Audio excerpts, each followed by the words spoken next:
بارہ دیگر صلوات پڑھیں محمد و علی محمد۔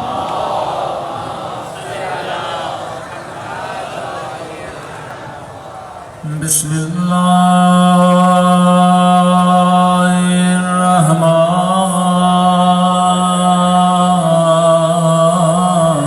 الرحیم۔ الحمد للہ رب العالمین۔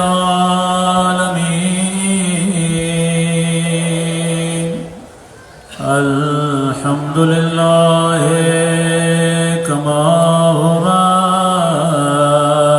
أهله الصلاة والسلام على سيد المرسلين وخاتم النبيين أبي القاسم محمد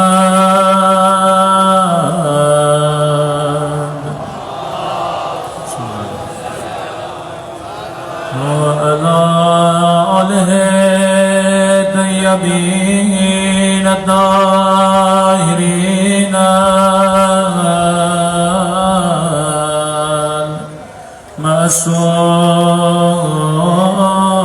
معصومين۔ سب کے اپنے مولا کے ظہور کی دعا۔ اللہم کل ولیک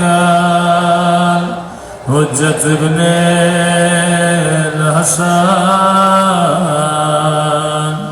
صلواتک علیہ وعلی آبائه في هذه الساعة وفي كل وليا وحافظا وقائدا وناصرا ودليلا وعينا حتى تسكنه أرضك طوعا وتمتعه فيها طويلا برحمتك يا أرحم الراحمين۔ صلوات پڑھیں محمد۔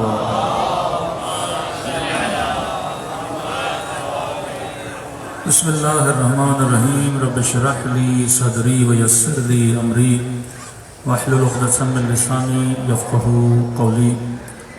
اما بعد فقد قال رسول اللہ صلی اللہ علیہ وآلہ وسلم ان الحسین مصباح الہدی وسفینۃ النجات۔ صلوات پڑھیں محمد و آل محمد۔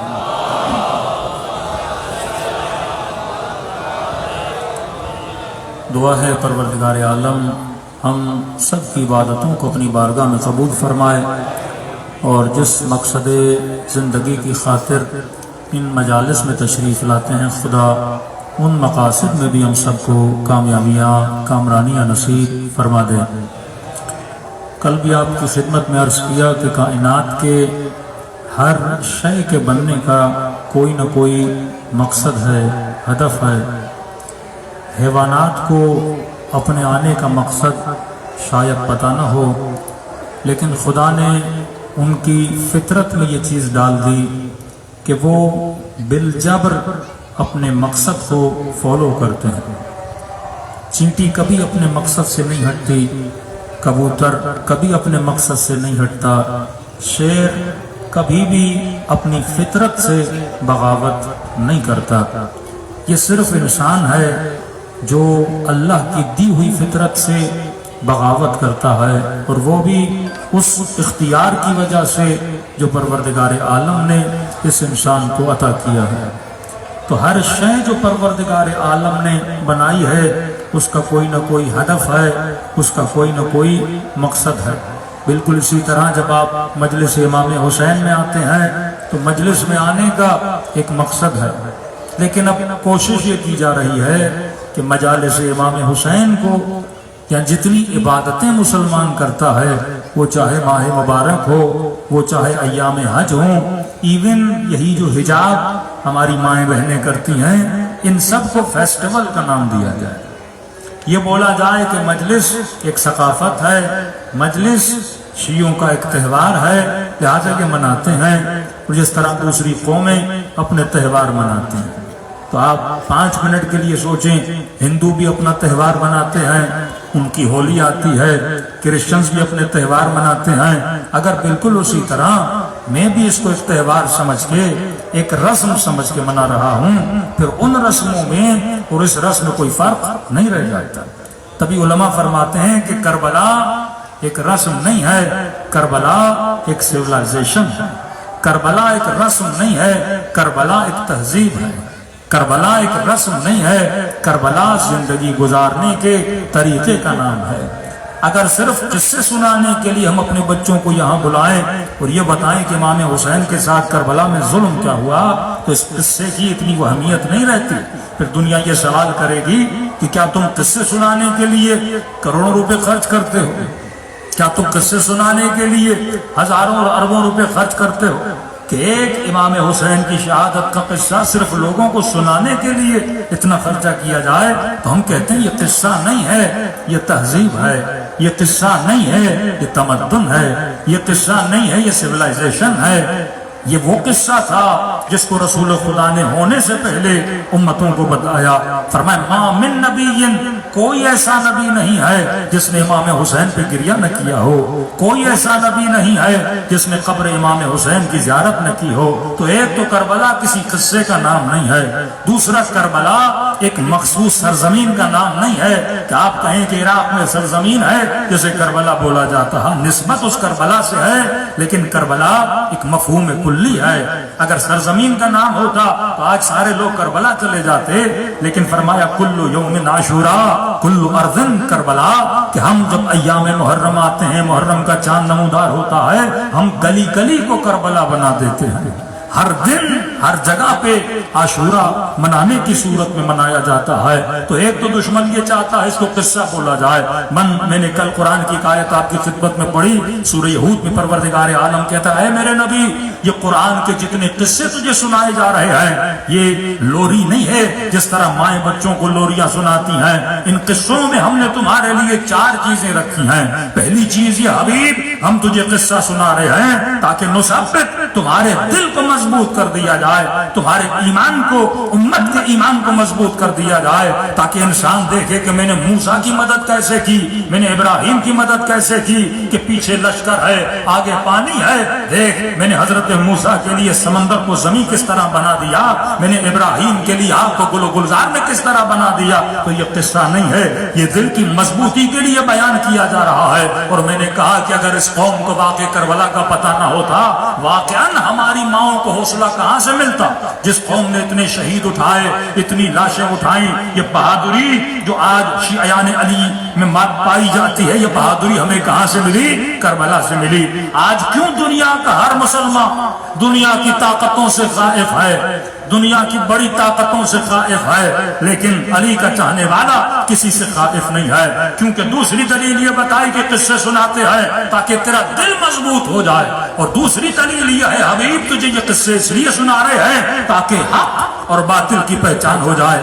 یہ بچہ جب سنے گا کوئی یزید تھا، کوئی حسین تھا، تو اس کے دل میں ایک چیز پیدا ہوگی کہ یزید باطل کا نام ہے، حسین حق کا نام ہے۔ جب یہ سنے گا جنگ صفین میں علی تھے، مد مقابل میں آنے والے بھی تھے، لہذا سے پتہ چلے گا کہ حق کیا ہوتا ہے، باطل کیا ہوتا ہے۔ ہم جان بوجھ کے اپنی نسلوں کو جنگیں سناتے ہیں کہ سن جنگ جمل، جنگ صفین، اور سن کربلا کا واقعہ، تاکہ تجھے پتہ چلے کہ ہر زمانے میں ایک باطل ہوتا ہے، ہر زمانے میں ایک حق ہوتا ہے۔ تبھی اہل بیت نے اصولوں کی لکیر کھینچ دی کہ مثلی لا یبایع مثل یزید، حسین جیسا کبھی یزید جیسے کی بیعت نہیں کرے گا۔ ایک آیت نہیں 3 آیتیں ہیں۔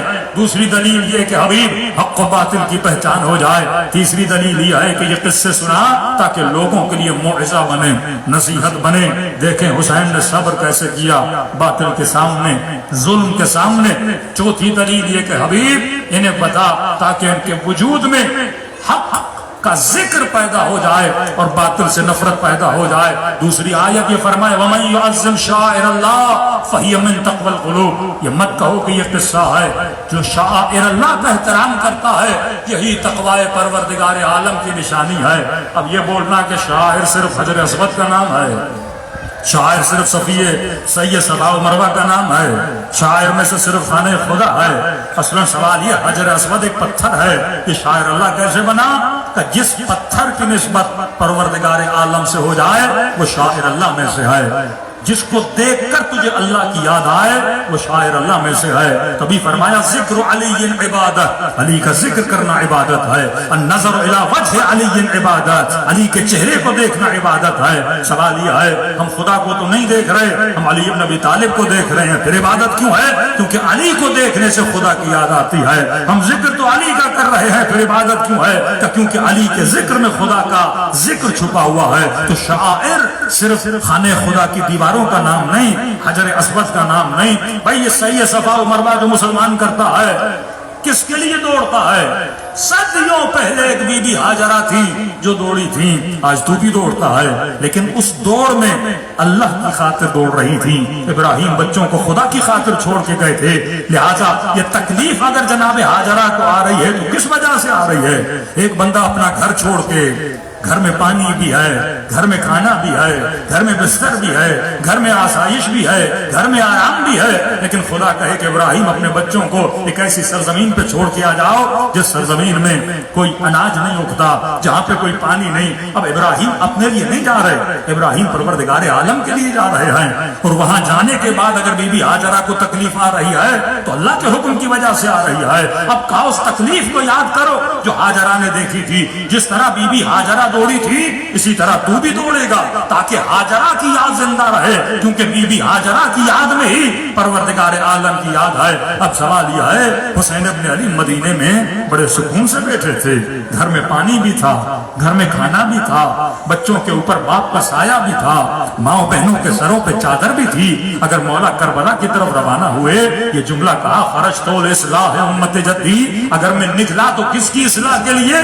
امت جد کی اصلاح کے لیے. ذات کی خاطر حسین نہیں نکلے, پروردگار عالم کی خاطر نکلے. تو لہذا ذکر حسین بھی شاعر اللہ میں سے ہے, اور اگر شاعر اللہ ہے تو اس کا ذکر کرنے سے انسان کے دل میں تقوی الہی بڑھ جاتی ہے. صلوات پڑھے محمد و آل محمد پر.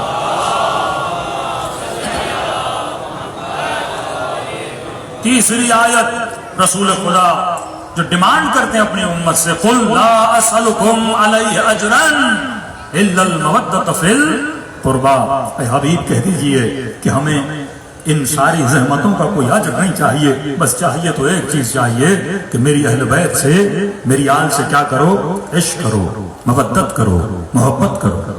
واللہ آج بتائیے یعنی واقعاً اگر کوئی بندہ اہل بیت کا قصیدہ ہی پڑھتا ہے تو دنیا کیا بولتی ہے؟ بندہ شیعہ ہے. اگر کوئی 4 حدیثیں ہی مولا کی فضیلت میں پڑھ دے فوراً اس کے اوپر ٹیگ لگتا ہے کہ یہ جناب بھی کیا بن گئے؟ شیعہ بن گئے. تو یہ تو فخر کی بات ہے نا کہ جہاں ذکر اہل بیت ہو وہاں ہمارا نام آتا ہے. مطلب ہم نے جتنا اہل بیت کی مودت کو اپنی نسلوں کے دلوں میں ڈالا ہے اتنا کسی قوم نے اپنے بچوں کی نسلوں اور دلوں میں نہیں ڈالا. دوسری بات اصلاً فضائل اہل بیت یہ بعض مبغض اور معاند مولوی اور مفتی مسلمانوں کو بتاتے کیوں نہیں؟ کیونکہ فطرت کا تقاضا ہے. جب آپ کی کسی سے محبت ہو جاتی ہے آپ اس کا غم برداشت نہیں کرتے, جب آپ کا کسی سے عشق ہو جاتا ہے آپ اس کی تکلیف کو برداشت نہیں کرتے. میں نے دوسری مجالس میں بھی کہا کہ طاہر القادری صاحب کی ایک تقریر سن رہا تھا جس میں وہ جناب بی بی ام حبیبہ کا قصہ سنا رہے تھے کہ نبی کی نواسیوں کو بازاروں میں لایا گیا, پتھر مارے گئے, تازیانے مارے گئے. مجمع اہل سنت کا تھا, خطیب اہل سنت کا تھا, اور وہ ہم جس طرح مصائب پڑھتے ہیں کہ کوشش ہوتی ہے کہ اگلے بندے کو رلایا جائے, کیونکہ ہمارے یہاں رلانا اور رونا عبادت میں شمار ہوتا ہے, ان کے یہاں تو یہ کانسیپٹ بھی نہیں ہے. وہ ایک سرسری جس طرح ایک چیز پڑھی جاتی ہے، ایک واقعہ پڑھا جاتا ہے کہ بھائی نبی کی نوازیاں، علی کی بیٹیاں جب بازار میں آئیں تو یہ مظالم ہوئے. اور واقعاً آپ دیکھیں گے آج بھی یوٹیوب پر وہ موجود ہے، مجمع میں سے خواتین چیخ چیخ کے بلند بلند آواز سے رو رہی تھیں. شیعہ نہیں تھی، اہل سنت کی تھی. کیونکہ اگر کوئی ایسا عالم منبر پر آئے وہ اپنی قوم کو فضائل اہل بیت بتائے تو اب ان کو کہنے کی ضرورت نہیں ہے کہ رو یا نہ رو. جب محبت دل میں چلی جاتی ہے تو بندہ آٹومیٹیکلی رونا شروع ہو جاتا ہے. تو ان کو کہا کہ بھائی یہ بھی شیعوں کی طرح مسائب پڑھنا شروع ہو گئے. تو قادری صاحب نے کہا میں نے کوئی مسائب نہیں پڑھا، میں نے روایت پڑھی. اب اگر لوگ رو رہے تھے تو یہ کنٹرول میرے ہاتھ میں نہیں ہے. ایک بندہ ایک ڈرامہ بھی دیکھتا ہے، کوئی دردناک سین آ جائے تو بندہ رو پڑتا ہے. یہ تو نبی کی نواسیاں ہیں، یہ تو نبی کے بیٹے ہیں. جس امام حسین کے ذکر کے فضائل اتنے رسول خدا نے بتائے، اہمیت کیوں دی گئی اس ذکر کو؟ کل میں نے کہا حضرت آدم کے پاؤں سے خون نکلا، ابراہیم کے سر سے خون نکلا، حضرت موسیٰ کے پاؤں سے خون نکلا. خدا نے کہا ہے موسیٰ یہ وہی سرزمین ہے جہاں پہ میرے آخر نبی کا خون، آخر نبی کے نواسے کا خون بہایا جائے گا. ہم چاہتے ہیں کہ آپ کا بھی کنیکشن حسین ابن علی سے بن جائے. کیوں کہا کہ ما من نبی، کوئی ایسا نبی نہیں ہے جس نے امام حسین پہ یا گریہ کیا ہے یا قبر امام حسین کی زیارت کی ہے. کیوں کہا کہ 70,000 ملائک قبر امام حسین کی طرف آتے ہیں؟ کیونکہ حسین ایک شخص کا نام نہیں ہے، حسین ایک تہذیب کا نام ہے، حسین ایک تمدن کا نام ہے، حسین ایک زندگی گزارنے کے سلیقے کا نام ہے. تو آج مومن سوچے اگر میں مجلس میں قصہ سننے آ رہا ہوں تو اس کا کوئی فائدہ نہیں ہے. پھر آپ کی مثال انہی مسلمانوں کی طرح ہے جو حج کرنے جاتے ہیں اور خانہ خدا کا طواف بھی کرتے ہیں اور ایک دیوار بنی ہوئی ہے، بڑے زور و شور سے کنکریاں اٹھا کے شیطان کو پتھر بھی مارتے ہیں. کتنے شیطان پاکستان سے گئے اس شیطان کو کنکریاں مارنا؟ مطلب کوئی فلسفہ ہی نہیں ہے پھر انسان کا. یہ جو تم کنکر مار رہے ہو کیوں مار رہے ہو؟ اس کا فلسفہ ہے. اس جگہ پہ کیوں مار رہے ہو جب اس کے بیک پہ نہیں جاؤ گے؟ کہ کوئی ابراہیم تھا اپنے بیٹے اسماعیل کو ذبح کرنے کے لیے لے جا رہا تھا، اور کس لیے؟ بیٹے کی محبت میں. اگر بیٹے سے محبت ہو کون ذبح کرے گا اپنے بیٹے کو؟ اللہ کا حکم تھا، وہ بھی وحی نہیں تھی، خواب کے عالم میں دیکھا. اور شیطان جب حکم خدا سے روک رہا تھا تو ابراہیم اسے کنکر مار رہا تھا. مطلب جب تو تعمیل حکم خدا کے لیے نکلے اور راستے میں اگر شیطان تجھے وسوسہ کرے تو وہاں پہ تم نے شیطان کو کیا مارنا ہے؟ کنکر مارنا ہے. تو یہ درس میں نے لے کر آنا ہے کہ آج کے بعد اگر میں راہ خدا میں چلوں اور اگر شیطان مجھے روکنے کے لیے آئے تو فزیکل ٹریننگ کر کے آیا ہوں، مینٹل پاور بھی میرے پاس ہونا چاہیے کہ میں اپنے پاؤں کو، اپنے ہاتھوں کو گناہ سے کیا کروں؟ روک سکوں. اب یہاں کے بڑے بڑے قاتل وہاں جائیں اور وہاں پہ دیواروں پہ کنکر مار کے آئیں جن میں اخلاق ہے، جن میں نہ تہذیب ہے، جن میں کوئی اسلام کی کوئی رمق بھی نہیں ہے، اور وہ پتھر مار کے آ جائیں اور بولے ہماری عبادت پوری ہو گئی. عبادت اس طرح پوری نہیں ہوتی. جس شیطان کو پتھر مار رہا ہے سب سے پہلے اس شیطان کو اپنے دل سے نکالنا پڑتا ہے جب تک دل میں شیطان بیٹھا ہوا ہے. اب کئی مومنین ہیں شمر پہ لعنت کرتے ہیں. دیکھیے جب ہم شمر پہ لعنت کرتے ہیں تو خود شمر کی کوئی موضوعیت نہیں ہے، خود شمر کی کوئی اہمیت نہیں ہے. شمر اگر شمر بنا تو اپنی عادتوں کی وجہ سے شمر بنا، شمر اگر شمر بنا تو اپنی غلط عادتوں کی وجہ سے. اب یہ لعنت کس کی طرف جا رہی ہے؟ وہ عادتیں جس نے شمر کو شمر بنایا ہم اس پہ لعنت بھیج رہے ہیں. اب ایک مومن یہاں پہ لعنت بھی بھیجے اور اس کے وجود میں چھوٹا سا شمر بھی بیٹھا ہوا ہو تو اس لعنت کا کوئی فائدہ نہیں ہے. اب وہ کون سی عادتیں ہیں جس نے شمر کو شمر بنایا؟ ان عادتوں کو جب انسان اسٹڈی کرے گا تو یہ وہ روٹس ہیں جو اہل بیت بتاتے ہیں کہ دیکھ شمر شمر کیوں بنا. خدا کہتا ہے دیکھ فرعون فرعون کیوں بنا، نمرود نمرود کیوں بنا، سلمان سلمان کیوں بنا، ابراہیم ابراہیم کیوں بنا، حسین ابن علی حسین ابن علی کیوں بنے. تو یہ کوئی آٹومیٹک کوئی سوئچ نہیں ہے کہ انسان آن کر دے اور فوراً انسان ویسا بن جائے. یہ راستہ زحمت کا راستہ ہے، یہ راستہ صبر کا راستہ ہے، یہ راستہ ایثار کا راستہ ہے. جب تک محنت نہیں، جب تک عمل نہیں، تب تک انسان کو خدا کوئی اجر نہیں دیتا. صلوات پڑھیں محمد و آل محمد.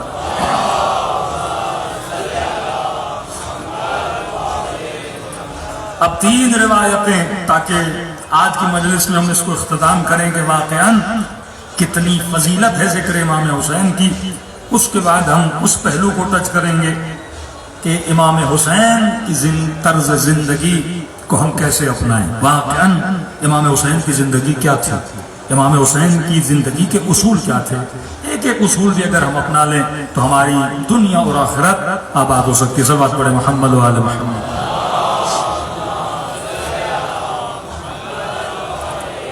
امام رضا علیہ الصلوۃ والسلام سے روایت منقول ہے، صلوات پڑھیں مولا کی شان پر۔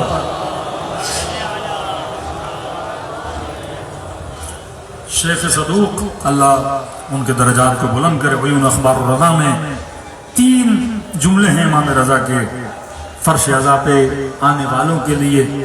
یہ سمجھیں امام کی خوشخبری ہے کہ واقعاً یہ جو اپنے بچوں کو ذکر سے دور کرتے ہیں اپنے بچوں کو نعمتوں سے دور کر رہے ہیں۔ ان مجلسوں میں آنے سے نسلوں کو جو خدا نعمتیں عطا کرتا ہے اس کا احساس تو انسان کو دنیا سے جانے کے بعد ہوگا۔ آپ نے سنا ہوگا جناب شبیب کا نام، ایک مشہور روایت ہے کہ اے شبیب کے بیٹے، اگر کسی پہ رونا چاہتے ہو تو میرے جد حسین پہ گریہ کیا کرو۔ اب یہ ریان ابن شبیب ان کا نام ہے، ریان ابن شبیب۔ اب مقام تعجب یہ ہے کہ یہ بنو عباس میں سے، بعض تاریخ میں یہ لکھا ہے کہ معتصم جو دشمن اہل بیت ہے یا اس کا ماموں تھا یا چچا تھا، لیکن اگر محفل اہل بیت، اگر صحبت اہل بیت مل جائے تو دشمنوں کے بچے بھی اہل بیت کے عاشق بن جاتے ہیں نا۔ فرمایا تو نور میں جائے گا تو نورانی بنے گا، ظلمتوں میں جائے گا تو ظلمانی بنے گا۔ اب معصوم فرماتے سن وابن شبیب ان سرک ان تسکن الغرف المبنی فی الجنہ مع النبی، وابن شبیب اگر تو جنت میں اس مقام پہ آنا چاہتا ہے جہاں پہ وہ گھر موجود ہیں یا کمرے موجود ہیں جہاں پہ رسول خدا رہتے ہیں، مطلب اگر رسول خدا کا ہمسایہ بننا چاہتا ہے، اگر چاہتا ہے جنت میں تجھے وہ مقام ملے جہاں پہ انبیاء بیٹھے ہوئے ہیں۔ اب دیکھیے یہی کراچی ہے، کوئی شولر بازار میں، کوئی ڈی ایچ اے میں، کوئی انچولی میں، کوئی نیو رضویہ میں کیٹیگریز بنی ہوئی ہیں۔ جنت میں بھی اس طرح کیٹیگریز ہیں۔ اعلیٰ ترین مقام جنت مقام الفردوس ہے، اور فرمایا اگر تو اس جگہ پہ جانا چاہتا ہے جہاں پہ رسول خدا کا کمرہ یا رسول خدا کا گھر بنا ہوا ہے، اگر تو چاہتا اس کے کمرے کے ساتھ اللہ تجھے کمرہ عطا کرے تو ابن شبیب تو چاہتا ہے کہ مولا کون نہیں چاہتا، تو مولا میں کیا کروں؟ فرمایا فلعن قتلۃ الحسین، تو حسین کے قاتل پہ لعنت بھیجا کر۔ کتنا مقام ہے امام حسین کا کہ صرف اس کے دشمن سے براءت کرنے، اس کے دشمن کا بغض اپنے دل میں رکھنے کا مقام اتنا بلند ہے۔ اب اگر مومن یہ مقام چاہتا ہے تو اپنے گھروں میں بچوں کو عادتیں دلائیں، ہفتے میں کم از کم ایک بار، مہینے میں کم از کم ایک بار، اور اگر پابندی سے بندہ روز پڑھے تو کم از کم زیارت عاشوراء ہمارے بچے پڑھا کریں۔ تو روز جو زیارت عاشوراء پڑھتا ہے وہ دنیا سے جیسے جائے گا اس کا گھر وہاں ہوگا جہاں رسول گرامی صلی اللہ علیہ وسلم کا گھر موجود ہے۔ دوسری خوشخبری فرمائیں سرک ان یکون لک ثواب الشہداء لمن استشہد مع الحسین، اے شبیب کے بیٹے اگر چاہتے ہو تجھے شہادت کا وہ مقام ملے جو شہداء کربلا کو امام حسین پر اپنی جانیں قربان کر کے کربلا میں ملا۔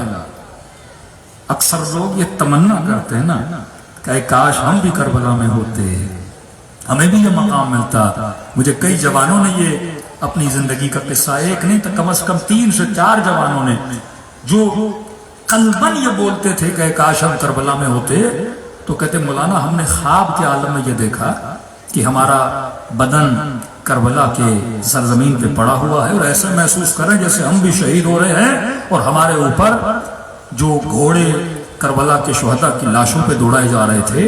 ایک تو جوان نے کہا مولانا میں نے ان ٹاپوں کو بھی محسوس کیا جب وہ گھوڑے دوڑ رہے تھے، اسی وقت خواب کے عالم میں رو رہا تھا جب مجھے اتنی تکلیف ہو رہی ہے تو حسین کے قبر کو کتنی تکلیف ہوئی ہوگی، خود امام حسین کو۔ فرمایا ان سرک اگر تو چاہتا ہے تجھے وہ مقام ملے جو شہداء کربلا کو ملا، پہلا اگر نبی کے ساتھ گھر چاہتے ہو تو حسین کے قاتلوں پہ لعنت کرو، دوسرا اگر چاہتے ہو کہ رسول خدا، اگر چاہتے ہو شہداء کربلا کے شہداء کا تجھے ثواب ملے تو کیا کرو کہ جب بھی ذکر شہادت حسین سنا کرو تو یہ جملہ کہا کرو یا لیتنا کننا معکم فافوز معکم فوزا عظیما. کیا ترجمہ اردو میں بھی بول سکتے ہیں کہ کاش مولا ہم آپ کے ساتھ ہوتے اور اپنی جانوں کو آپ پہ کیا کرتے, قربان کر دے. اگر خلوص دل سے بندہ یہ جملہ کہے تو خدا اسے ثواب شہداء کربلا نصیب کرے گا. صلوات پڑھے محمد و آل محمد پر. آخری خوشخبری فرما ان سرک ان تلقى عند ملیک المقتدر. اس سے بڑا کوئی مقام نہیں مل سکتا. کہ وابن شبیب اگر چاہتے ہو مرنے کے بعد اللہ کی ملاقات کرو عند ملیک المقتدر. اب اللہ جانا یہ کون سا مقام ہے؟ یہ عرش کا مقام ہے, یہ کرسی کا مقام ہے, جو اللہ کا مقرب ترین فرشتہ جہاں پر ہوتا ہے. عند ملیک المقتدر, سب سے طاقتور ترین فرشتہ جہاں پر موجود ہے. اگر چاہتے ہو اللہ کی زیارت کرو, اگر چاہتے ہو اللہ کی ملاقات کرو. کہتے یہاں پہ شبیب کا بیٹا ریان ایک مرتبہ چوکس ہو گیا, کھڑا ہو گیا, مولا اتنا بڑا مقام کہ اللہ کی ملاقات کا ثواب ملے. کہا چاہتے ہو اللہ کی ملاقات کرو. کہا مولا کیوں نہیں چاہتے؟ تو امام نے فرمایا فزور الحسین, تو کربلا جا کر حسین کی قبر کی زیارت کیا کرو. جتنی مرتبہ یہاں حسین کی قبر کی زیارت کرو گے اتنی مرتبہ پروردگار عالم تجھے وہاں پہ اپنی ملاقات کے لیے بلائے گا. اگر یہ قصہ عام ہوتا اتنی فضیلتیں ہوتی. اگر یہ قصہ عام ہوتا جب سیدہ گہوارے میں لے کر آئیں تو رسول یہ بولتے کہ میرے اس لال کی قبر پر 70,000 فرشتے زیارت کرنے آئے ہیں. لیکن آج میں نے کئی مجالس میں کہہ چکا ہوں کیونکہ معاشرے میں جب تحقیق عقل ختم ہو جائے تو معاشرہ نسلوں کو تباہ کر دیتا ہے. یہ تو خود شکر خدا آپ کریں. واقعا جتنی بہادری, جتنی ہمت, جتنا جذبہ کربلا سے ملا ہے. امام خمینی کا جملہ اگر محرم اور سفر نہ ہو اسلام نہ ہو, اگر محرم اور سفر نہ ہو تو شیعوں کا وجود ہی نہ ہو. آپ کا وجود ہی محرم اور سفر کے لیے. تبھی صدام نے بڑا زور لگایا سب کچھ کرے شیعہ آزاداریاں کریں. ہر حلقے نے یہ زور لگایا ماتم کرنا ہے امام بارگاہوں میں کرو, جلوس نہ نکالو, آزاداری اس طرح سے نہ مناؤ. لیکن ہم نے کہا جانے دیں گے لیکن آزاداری کو نہیں چھوڑیں گے. کیوں؟ کیونکہ آزاداری سے ہماری نسلوں کی بقا ہے. فکر حسین سے انسان کی فکر بلند ہوتی ہے. آج واللہ دنیا کی میں بار بار کہتا ہوں بڑی بڑی طاقتوں سے پوچھے وہ کس سے ڈرتے ہیں؟ اسرائیل سے پوچھیے, امریکہ سے پوچھیے. خوف طاری ہوتا ہے جب اہل بیت کے چاہنے والوں کا نام سنتے ہیں. اب خوف اس بات کا ہے کہ کہیں یہ جلوس ایک ریولیشن میں نہ بدل جائے, یہ جلوس ایک فکر نہ بن جائے. اگر ہم تاریخ میں مرے ہوئے یزید پہ لعنت کرتے ہیں اور اتنی زور سے کرتے ہیں تو فوراً جوان کا اور جوان کی سوچ اس طرف جانی چاہیے. اگر میں اس یزید پہ لعنت کر رہا ہوں اور آج کے زمانے کا کوئی یزید پیدا ہو جائے, امام حسین کے جاتے جاتے یہ جملے ہیں کہ اے میرے شیعو, مظلوم کی مدد کرنا اور ظالم کے لیے خصم رکھنا, اور یہ بھی نہیں دیکھنا کہ مظلوم شیعہ ہے یا غیر شیعہ ہے. یہ مت دیکھنا کہ ظالم کون ہے. وہ شیعہ ہو ہی نہیں سکتا جو ظالم کی محبت اپنے قلب پہ رکھے. وہ ظالم کوئی بھی ہو, وہ ظلم کرنے والا کوئی بھی ہو, رتی برابر اگر کسی ظالم کی محبت آپ کے دل میں ہے آپ شیعیان اہل بیت میں سے آپ کا شمار نہیں ہوگا. یہ قلب صاف ہونا چاہیے. کسی ظالم کی محبت اس قلب کے اندر نہیں ہونی چاہیے. تبھی اہل بیت نے کبھی کسی ظالم کی محبت اپنے دل میں نہیں رکھی. کیوں فرمایا انی سلم لمن سالمکم حرب لمن حاربکم. مولا میں محبت کروں گا ہر اس شخص سے جس نے آپ سے محبت کی, میں نفرت کروں گا ہر اس شخص سے جس نے آپ سے نفرت کی ہے. تو ظلم کے معاشرے میں سب سے پہلے اگر کوئی علم اٹھنا چاہیے ظلم کے خلاف تو کس کا اٹھنا چاہیے؟ شیعوں کو اٹھنا چاہیے. اور الحمدللہ فلسطین کی برملا اگر کسی فرقے نے آواز بلند کی فلسطینیوں کے لیے تو مکتب اہل بیت والوں ہے. جمعۃ الوداع اگر کسی نے منایا اور اعلان کیا کہ رمضان کا آخری جمعہ جمعۃ الوداع ہے یا یوم القدس کے نام سے منایا جائے گا، وہ مکتب اہل بیت والوں نے۔ بوسنیا میں اگر مسلمانوں پہ ظلم ہوا تو سب سے پہلے اگر کسی نے آواز اٹھائی مکتب اہل بیت والوں نے۔ جہاں جہاں ظلم تھا اور اس ظلم کے خاتمے کے لیے جتنا ہو سکا اہل بیت کے چاہنے والوں نے پارٹیسپیٹ کیا۔ ہماری نہ مسجدوں میں تعصب نہ مجلسوں میں تعصب۔ ابھی ریسنٹلی ایک مومن پارا چنار کے تھے، میں بات بتا رہا ہوں کیونکہ فکر میں جب آپ اناد ڈال دو گے اس ملک سے اگر فرقہ واریت کو ختم کرنا ہے تو سب سے پہلے ان کارخانوں کو ختم کرنا ہوگا تو فرقہ واریت کا بیج بو رہے ہیں جو کبھی شرک کے کبھی بدعت کے فتوے دے رہے ہیں۔ ابھی بیچارہ مومن کہتا ہے پارا چنار کا جب یہ واقعہ تو کہتے ہیں مولانا آسٹریلیا میں سڈنی میں پاکستان ہائی کمیشن کے سامنے ہم نے جلوس نکالا اس ظلم کے خلاف کہ شیعہ مارے جا رہے ہیں، حکومت کوئی ایکشن لے۔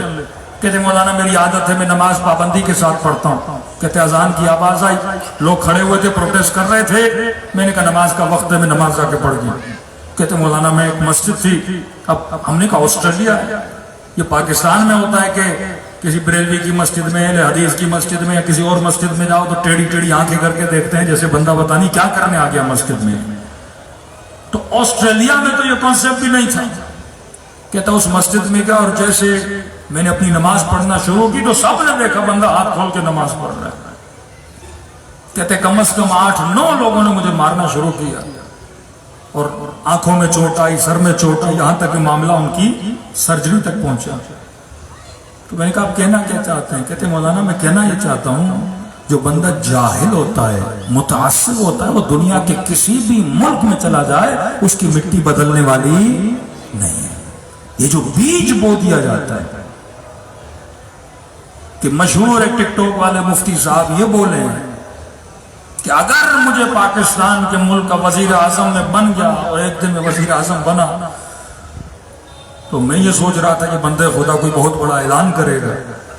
ظاہر ایک عالم اگر یہ بولے یا کسی عالم سے پوچھا جائے کہ اگر آپ پاکستان کے وزیر اعظم بنے آپ پہلا کام کیا کریں گے تو یہی بولے گا میں انصاف عدل ظلم کا خاتمہ، یتیموں کے لیے کچھ کروں گا، نوجوانوں کی نوکری کے لیے کچھ کروں گا، سودی نظام کا خاتمہ کروں گا، معاشرے میں بہتری، صفائی، تہذیب، تربیت، عقل کا بڑھاوا، یہی بولیں گے۔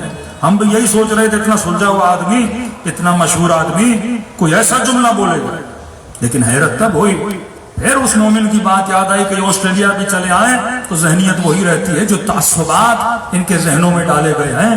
تو پہلا جملہ کہتا ہے اگر میں وزیر اعظم بنا تو پاکستان کا سب سے بڑا مسئلہ یہ مزارے ہیں، میں مزاریں گرا دوں گا۔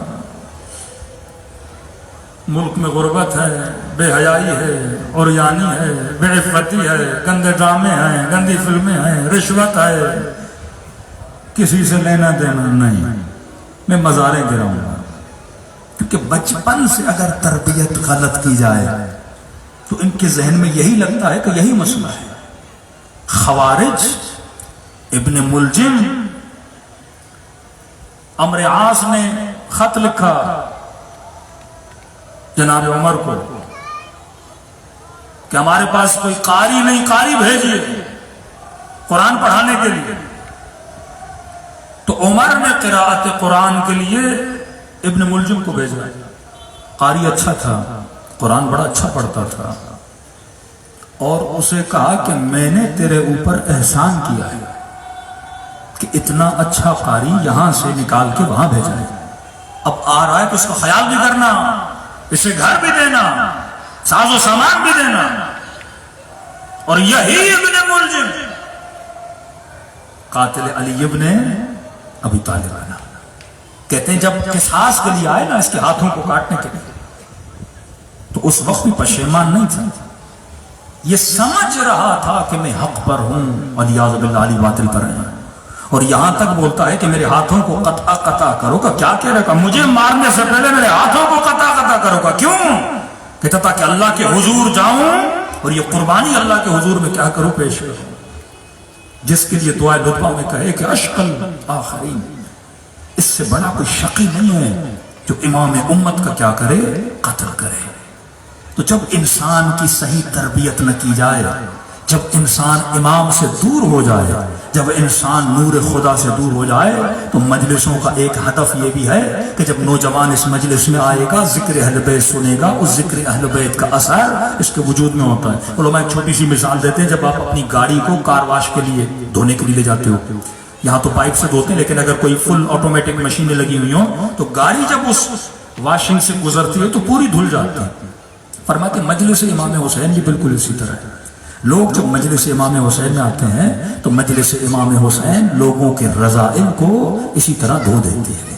جو ایک مرتبہ حسین سے ملتا ہے تو یا حور بن جاتا ہے یا جناب زہیر بن جاتا ہے۔ صلوات پڑھے محمد و آل محمد۔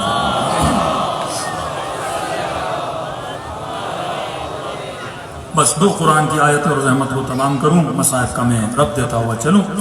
3-4 آیتیں ہیں جو انشاءاللہ اس کی تفصیل میں کل آؤں گا، اس کو ہم رب دیں گے کہ امام حسین کا طرز زندگی کس طرح امام حسین نے زندگی گزاری، ہم بھی اس طرح زندگی گزاریں۔ میں بانیان مجلس کو کہنا چاہتا ہوں، اکثر لوگ محرم آتا ہے مجلس فارملٹی کے لیے کرتے ہیں کہ 10 دن فرش اعضا بچانا ہے، لوگ آئیں اور ہم چونکہ شیعہ ہیں کل کو یہ نہ بولے شیعہ تھا اور مجلس نہیں کروائے۔ یہ مجلس نہیں ہے، یہ مکتبہ ہے، یہ کلچر ہے، یہ نسلوں کو بنانے کی ایک تہذیب پیدا کرنے کی چیز ہے نا۔ آج واللہ جن کے بچے دوسرے ملکوں میں چلے گئے اور انہوں نے مضبوطی سے عزا امام حسین کو جنہوں نے نہیں تھاما، ان کی نسلیں تباہ ہو گئی۔ یہ ادب آپ کا بچہ کہاں سیکھتا ہے؟ اسکول میں، فرش اعضا۔ جھوٹ کو برائی سمجھنا، حسد کو برائی سمجھنا، حجاب کا درس، عفت کا درس، حیا کا درس، قوت قلب، یہاں تک کہ جہاد کا جذبہ، یہ کہاں سے ملتا ہے؟ مجلس امام حسین سے۔ واللہ ایران میں انقلاب نہ آتا اگر یہ ممبر نہ ہوتے، مجلسیں نہ ہوتی، قومیں کبھی نہ سنورتی اگر یہ مجلس۔ واقعاً مجلس انسان راضی کا نام ہے، لیکن اگر مجلس کو اس طرح سمجھا جائے۔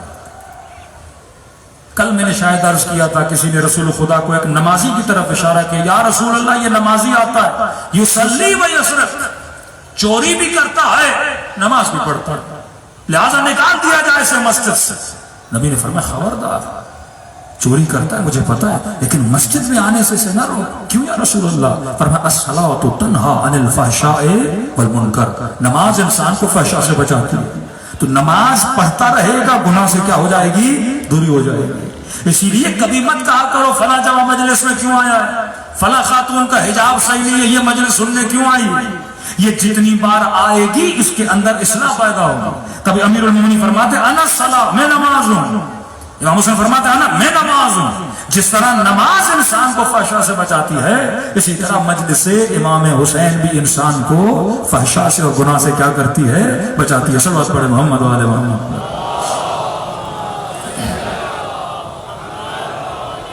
ایک چھوٹی سی آیت ہے سورہ مائدہ کی، آواز آتی ہے قل هل يستوي الخبيث والطيب، اے حبیب کہہ دو کیا خبیث اور طیب برابر ہو سکتے ہیں؟ کیا خائن اور امین برابر ہو سکتے ہیں؟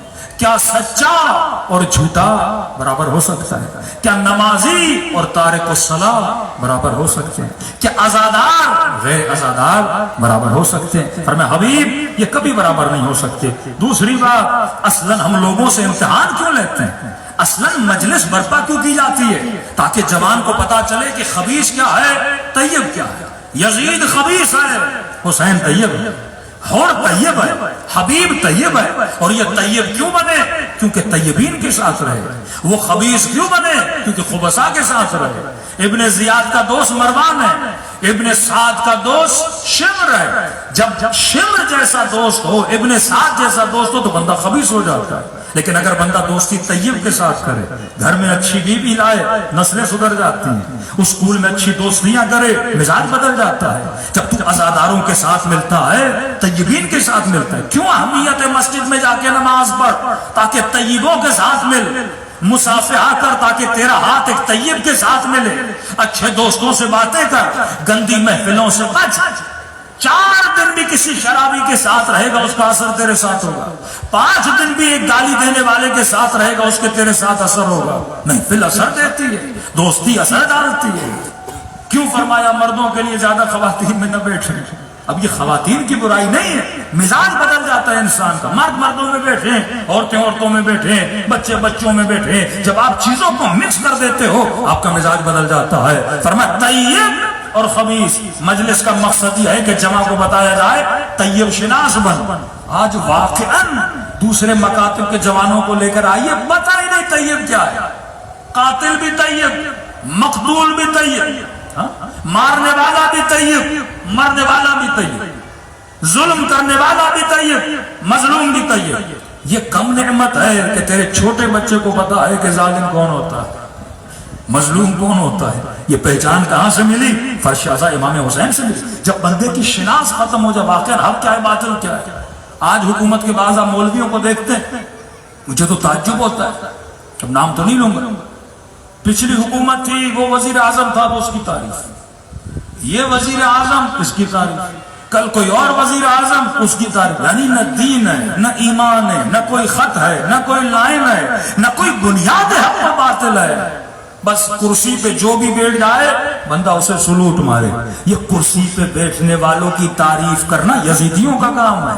امام حسین فرماتے تعریف کر کردار دیکھ کر، تعریف کر رفتار دیکھ کر، تعریف کر بندے کی ہمت دیکھ کر، صفات کو دیکھ کر تعریف کی جاتی ہے نہ کہ کرسیوں کو۔ اور تاریخ میں اگر نسلوں کو تباہ کیا تو ایسے لوگوں نے تباہ کیا جنہوں نے اپنی نسلوں کو حق و باطل کا نہیں بتایا۔ جب تک حق و باطل، طیب اور خبیث کی پہچان نہیں ہوگی، اور خود پروردگار عالم یہی اعلان کرتا ہے کہ حبیب ہم انسانوں سے امتحان کیوں لیتے ہیں؟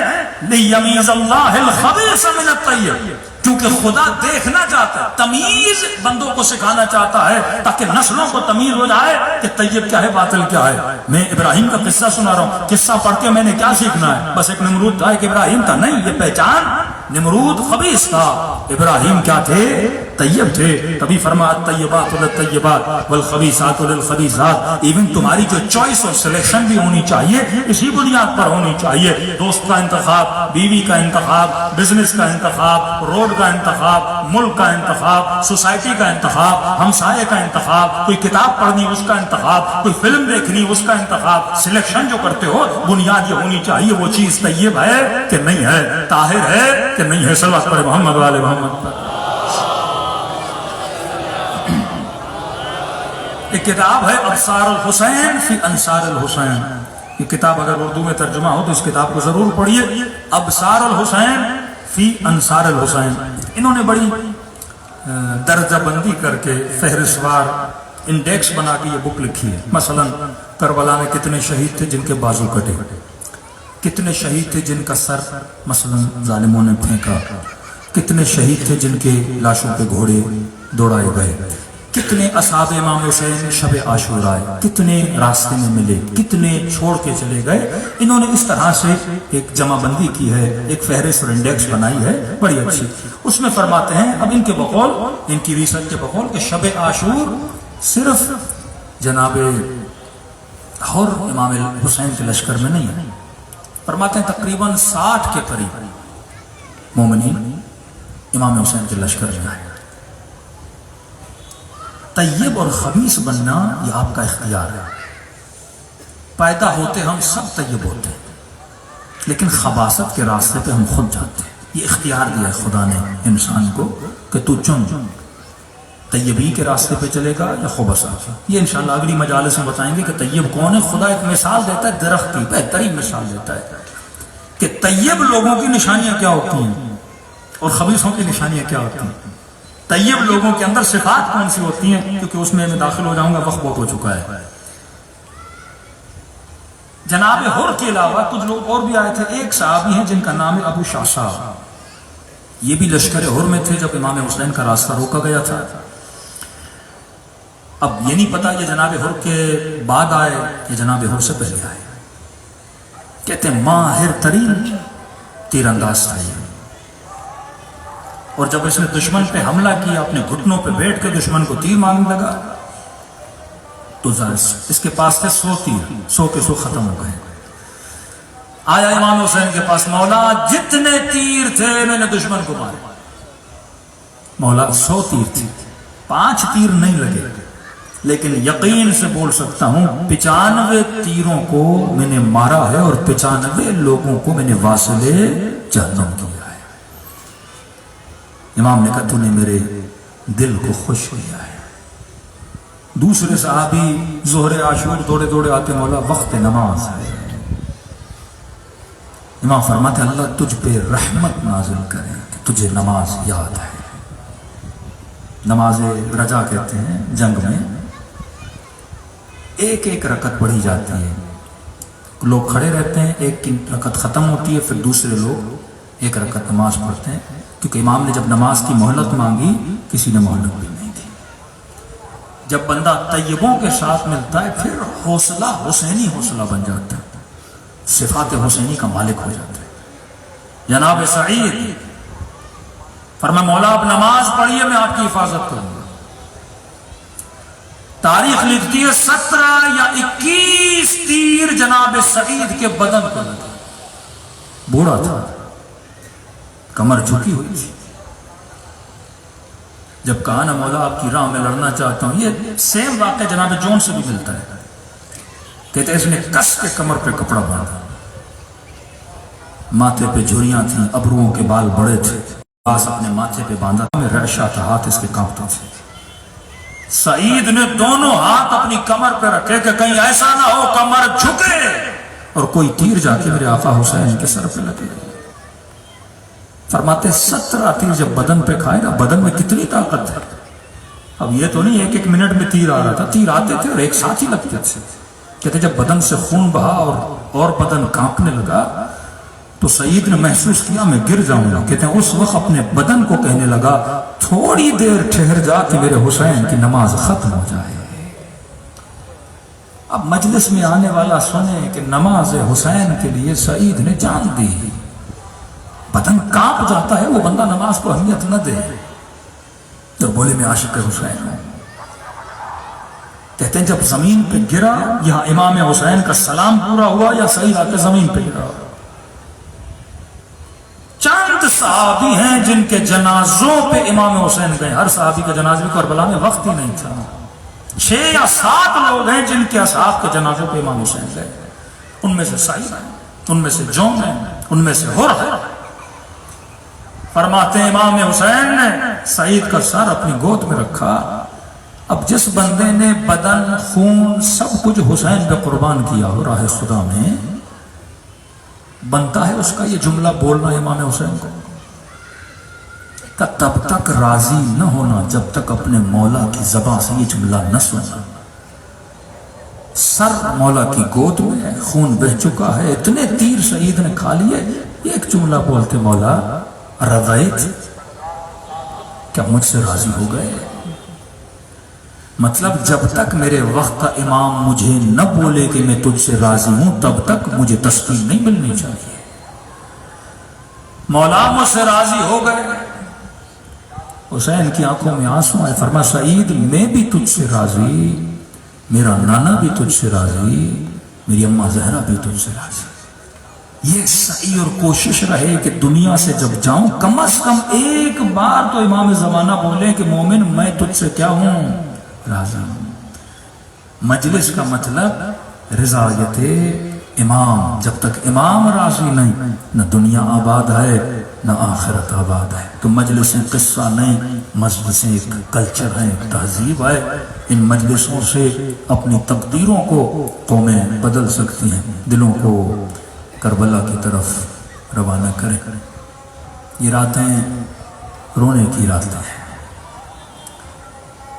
فرمایا رو رلاؤ، رونا نہیں آتا، رونے جیسی شکل بناؤ۔ چھٹے امام کی حدیث پڑھی، فرمایا ابھی ذاکر نے مصائب نہیں پڑھے، پڑھنا چاہتا ہے۔ فرمایا عزادار تم سب کے سروں کے پیچھے میری دادی زہرا کھڑی ہو جاتی، رونے والوں کے لیے دعا کرتے ہیں خدا یہ میرے حسین کا عزادار ہے، میں زہرا اس سے راضی، تو بھی اس سے راضی ہو جاؤ۔ خلوص دل سے دلوں کو کربلا روانہ کریں اور سلام کریں اپنے مولا کی مظلومیت۔ السلام علی الحسین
مجمع پہ آواز کم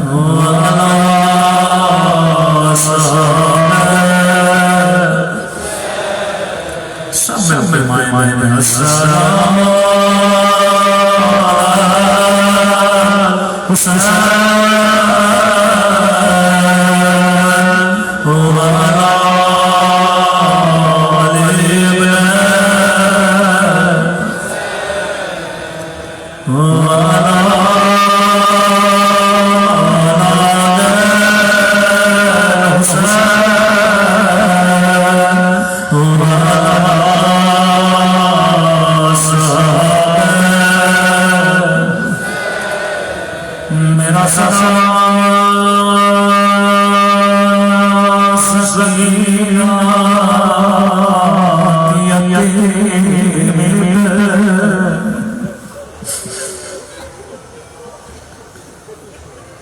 میرا سلام زخمی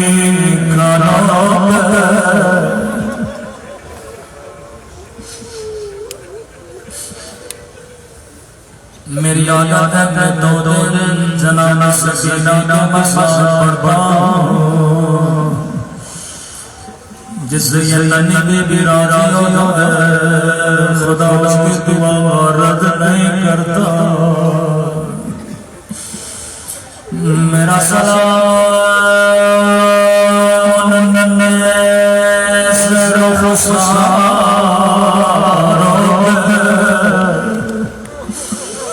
جن کا رنگ بدل رہا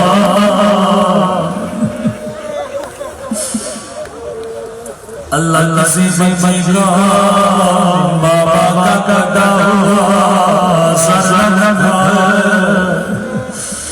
میں ہمیشہ دعا کرتا ہوں خدا بچپن میں کسی کو یتیم نہ بنا کیونکہ بچیا اپنے بابا سے بڑا پیار کرتے ہیں روایت یہ جملہ کل شاید میں نے حدیث پڑھی ہے رسول خدا کی حدیث ہے مسلسل کبھی حیوان کو بھی منہ میں نہ مارا کرو اب تصور کرے 4 سال بچے نبی کی نوازیوں کو تماچے مارے روایت یہ جملہ ہے جب بابا کا کٹا ہوا سا بچی کی گودی میں آیا تھا رو کے کہنے لگے میرے غریب الوطن بابا میرے پیاس ہے بابا بابا تھوڑی دیر کے لیے اپنی آنکھیں کھولو ذرا اپنی سکینہ کو دیکھو اگلے جملے میں حسین کو تڑپایا ہوگا بابا دیکھو میرے زخمی رخسار او بابا میرا رخسار چھوٹا تھا لیکن ظالم کا ہاتھ بڑا تھا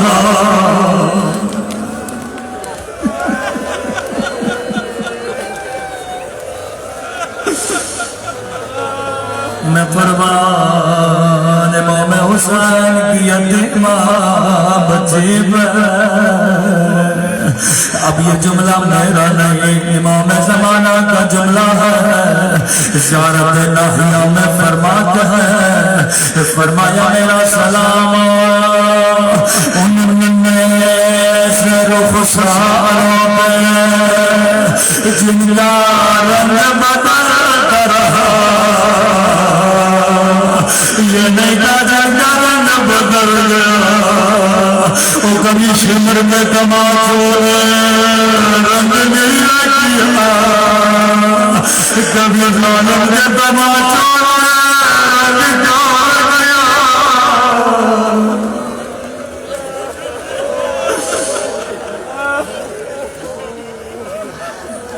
میرا سلام یتیمہ بچی پہ ایک اور سلام جو امام زمانہ نے کیا. اب یہ جملہ میرا نہیں حجت خدا کا جملہ ہے. سنیں گے اپنے جد میں کیسے گریہ کرتے ہیں. فرمایا میرا سلام زخمی ہوٹوں پہ میرا سلام پھٹے ہوئے ہوٹوں پہ او جن پہ ظالم چھڑے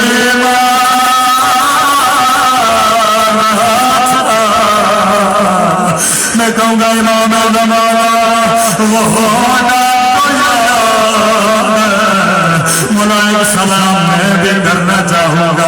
آپ نے کہا آپ کا سلام ان زخمی ہوٹوں پہ اور جن پہ ظالم چھڑے مارا تھا. میں کہوں گا میرا سلام ان ننھی سی آنکھوں پہ جو یہ منظر دیکھ رہے تھے. وہ اللہ کسی بچی کو بابا کا کٹا سر نہ دکھائے. اللہ جانے سکینہ نے منظر کیسے دیکھا